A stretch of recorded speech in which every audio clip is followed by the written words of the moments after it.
오늘 말씀은 시편 102편 12절로 28절입니다.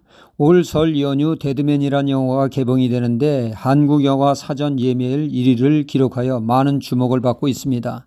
데드맨 이 영화는 이름에 살고 이름에 죽는 남자 이야기로 이름값으로 돈을 버는 바지 사장계의 에이스가 천억 횡령이란 누명을 쓰고 죽은 사람으로 살아가게 된 후 여러 사람들로부터 빼앗긴 인생을 되찾기 위해 추적하는 내용을 담고 있다고 합니다.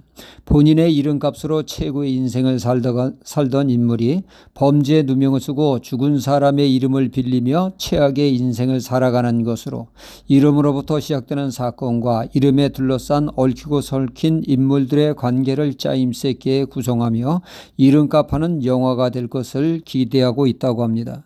어느 날 저는 청첩장을 받게 되었습니다. 그 집을 제가 잘 아는데 장가가는 아들의 이름이 생소합니다.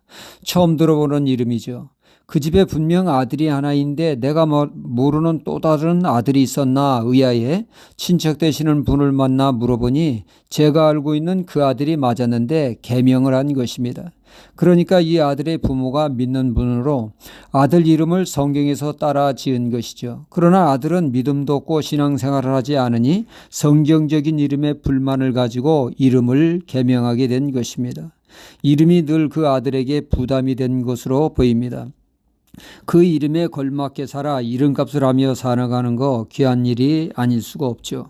오늘 말씀에 하나님의 성호, 하나님의 이름 여호와가 8번이나 언급되고 있습니다. 12절에서 22절에 걸쳐서 나오고 있습니다. 여호와는 출애굽기 6장에서 하나님께서 모세에게 계시하여 주신 하나님의 성호입니다. 출애굽기 6장 2절에 하나님이 모세에게 말씀하여 가라사대 나는 여호와로라.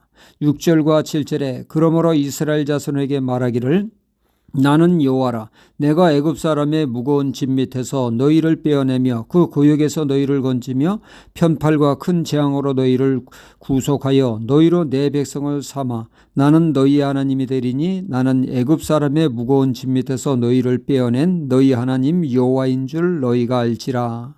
여호와란 스스로 있는 자란 뜻입니다. 영어로 I am who I am, 나는 나다이죠. 하나님은 영원히 계시며 스스로 존재하시는 분으로 특히 하나님의 성호 여호와는 언약의 하나님을 뜻하는 성호입니다. 창세기 15장 18절에 하나님께서는 아브라함에게 언약을 하십니다. 그날에 여호와께서 아브라함과 더불어 언약을 세워 가라사대 내가 이 땅을 애굽 강에서부터 그 큰 강 유브라데까지 내 자손에게 주노니 말씀하시며 언약을 하셨습니다. 그리고 그 말씀대로 하나님은 애굽에서 10가지 재앙과 모세를 통하여 그 언약을 신실히 이행하신 언약의 하나님임을 드러내셨습니다. 민수기 23장 19절에 하나님은 인생이 아니시니 시건치 않으시고 인자가 아니시니 후회가 없으시도다. 어찌 그 말씀하신 바를 행치 않으시며 하신 말씀을 실행치 않으시랴 말씀하고 있죠. 하나님이 약속하신 언약은 반드시 실행하시는 신실하신 하나님이십니다. 이를 잘 나타내는 성호가 바로 여호와 그 이름입니다. 또한 여호와의 이름은 구원에 관련되어 사용되는 하나님의 성호입니다. 하나님은 아브라함을 통하여 창세기 12장 2절에 내가 너로 큰 민족을 이루고 내게 복을 주어 내 이름을 창대케 하리니 너는 복의 근원이 될지라 말씀하셨습니다. 모든 믿는 이들을 구원하시는 복을 주시마 약속하셨던 것이죠. 아브라함으로부터 오는 구원의 복이 아브라함의 후손으로 오신 예수 그리스도를 통하여 온 세계에 임하게 되었던 것이죠. 예수 그리스도의 복음으로 말입니다. 만약 예수 그리스도 우리 주님의 복음이 없었다면 여호와 하나님은 한 나라 이스라엘의 민족신으로 있었을 것입니다. 오직 이스라엘 민족만을 위한 민족신으로 말이죠. 하나님은 온 열방을 구원하시는 여호와 하나님이십니다.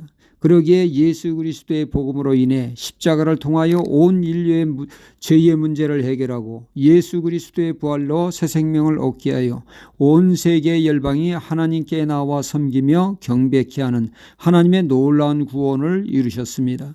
21절과 22절에 여호와 이름을 시온에서 그 영예를 예루살렘에서 선포케 하려 하심이라.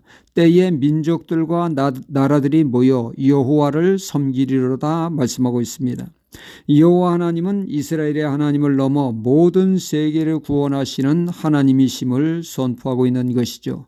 여호와 그 이름대로 역사하시는 신실하신 하나님의 역사가 있어 오늘날 우리가 믿게 된 것입니다. 여호와 그 성호대로 신실하게 역사하시는 하나님과 같이 우리도 그리스도인이란 이름에 걸맞게 주님의 발자취를 따라 주님의 섬김에 우리의 삶에 나타나 그리스도의 향기를 바라는 우리가 되어야겠습니다. 할렐루야.